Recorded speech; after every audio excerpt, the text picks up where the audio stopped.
time for our prepared speeches. Our first speaker is Tito DeJesus, who is doing his first speech, the Icebreaker.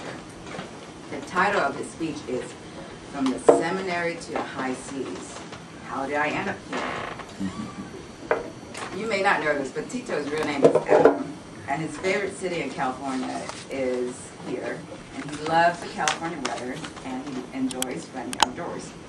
Tito wants you to know this, that this is his first prepared speech in 10 years. That's how long he's been in the Navy. And he said he's not scared, so let's welcome Tito.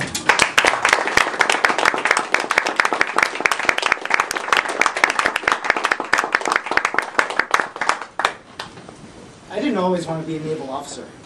In fact, 20 years ago, I was living in Princeton, New Jersey, in a seminary. That's a place where they make young men into priests.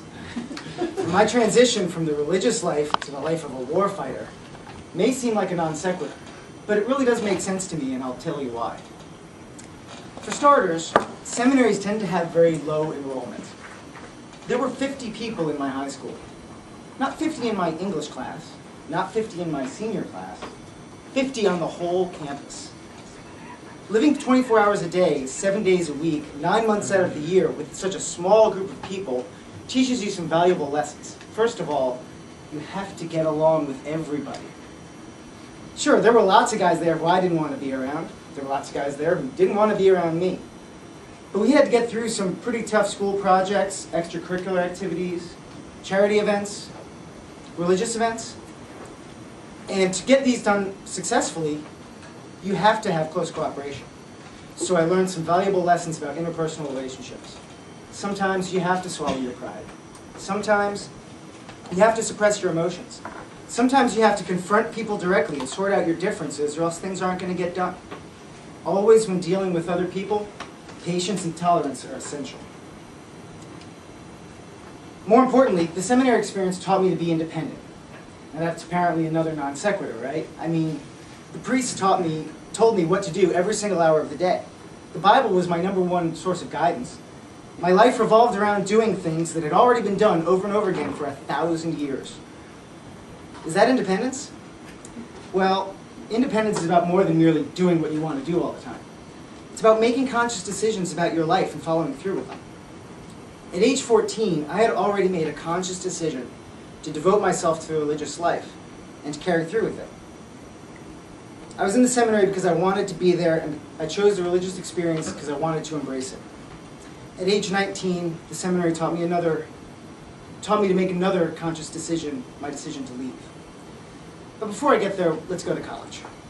I attended college at St. John's University in New York, which had an associated seminary program, and I was continuing my studies for the priesthood. As a result of that, I only had 2 choices for major, either religious studies or philosophy. I picked philosophy because I'd had some background in classics when I was in high school, and I figured it'd be easy. But then something happened. I started reading guys like Camus and Sartre and other modern existentialists. For those of you who don't know, existentialism, above all, teaches you to question everything there is about your life. To ask yourself, is this really important? At the same time, I was getting close enough to my brothers in the order to really take a critical look at their behavior. I didn't like what I saw. I learned that priests are only human beings. The Pope doesn't grant them any special dispensation from being ambitious, petty, or intolerant.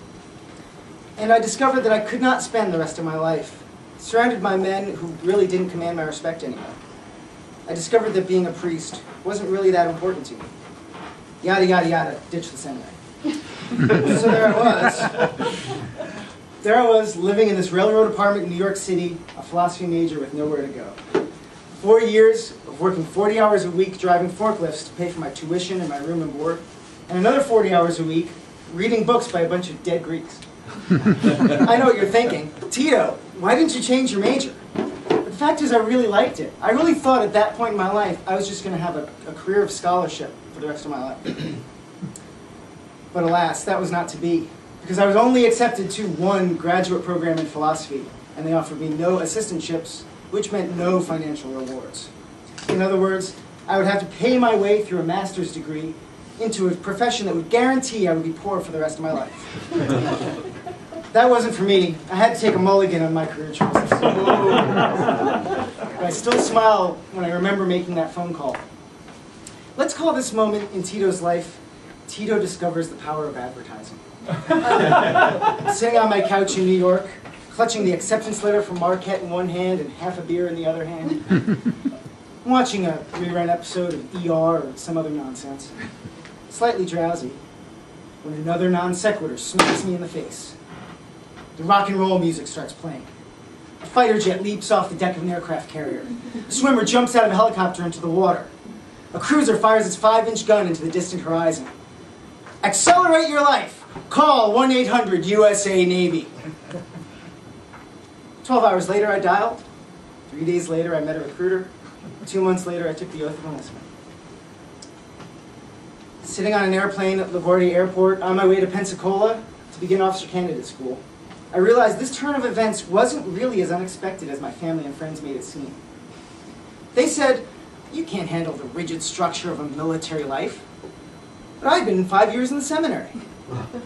I didn't mind the rigid structure at all. In fact, I enjoyed it. They said, "People in the military aren't like you. They're not intellectuals." But I'd been to the seminary, and I knew that you have to get along with all kinds of different people, and I enjoyed that challenge too. They said, "You're wasting your education in philosophy." But philosophy had taught me to pay attention to what's really important in your life. And at that time, I realized that what's really important to me is the challenges. Facing the challenges and overcoming them.